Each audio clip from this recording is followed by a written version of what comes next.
Let's go from Figma to sites in less than 1 minute. First things first, open the plugin if you don't have it, install it, and then create a new page. I'm gonna call this page from Figma to sites in less than 1 minute. Save it, and I'm ready to add a navigation bar.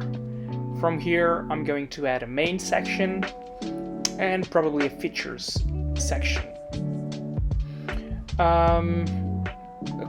It seems like a good FAQ section here and a footer, and we have our site. Let me just change this to 3 columns. I'm happy with this.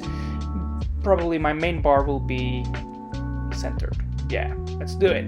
Preview, and here we are from Figma to sites in less than 1 minute and fully responsive, as you can see it here, all automatically. Thank you guys. Please let me know your thoughts.